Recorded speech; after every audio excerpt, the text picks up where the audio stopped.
Tariff ਵਾਰ। America, Canada, Mexico, China ਆਪਸ ਦੇ ਵਿੱਚ ਸਿੰਘ ਫਸ ਚੁੱਕੇ ਆ।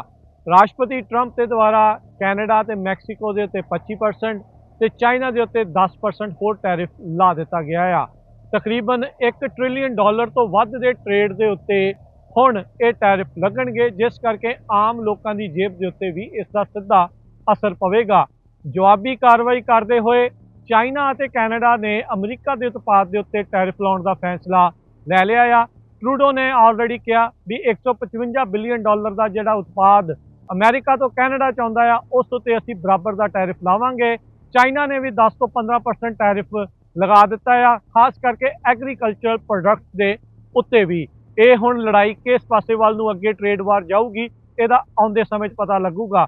ਮੈਕਸੀਕੋ ਦੀ ਪ੍ਰੈਜ਼ੀਡੈਂਟ ਕਲੌਡੀਆ ਸ਼ੇਨਬਾਊਮ ਆਉਂਦੇ ਐਤਵਾਰ ਨੂੰ ਇੱਕ ਰੈਲੀ ਦੇ ਦੌਰਾਨ ਇਹਨਾਂ ਟੈਰਿਫ ਦੇ ਜਵਾਬ ਦੇ ਵਿੱਚ ਕਾਰਵਾਈ ਜਿਹੜੀ ਉਹ ਕਰਨਗੇ। ਇਹ ਰਿਟੈਲੀਏਸ਼ਨ ਕਰਨ ਤੋਂ ਬਾਅਦ ਟਰੰਪ ਉਹਨਾਂ ਦਾ ਬਿਆਨ ਇੱਕ ਹੋਰ ਆ ਗਿਆ ਵੀ ਕੈਨੇਡਾ ਦੇ ਜਿਹੜੇ ਗਵਰਨਰ ਆ, ਉਹ ਫਿਰ ਉਹਨਾਂ ਨੂੰ ਗਵਰਨਰ ਹੀ ਕਹਿੰਦੇ ਆ, ਵੀ ਗਵਰਨਰ ਨੂੰ ਇਹ ਦੱਸੋ ਵੀ ਜਿੰਨਾ ਟੈਰਿਫ ਤੂੰ ਲਾਏਗਾ ਉਹਨਾਂ ਤੇਰੇ ਉੱਤੇ ਹੋਰ ਜਿਹੜਾ ਟੈਰਿਫ ਆ ਉਹ ਲਾ ਦਿੱਤਾ ਜਾਊਗਾ।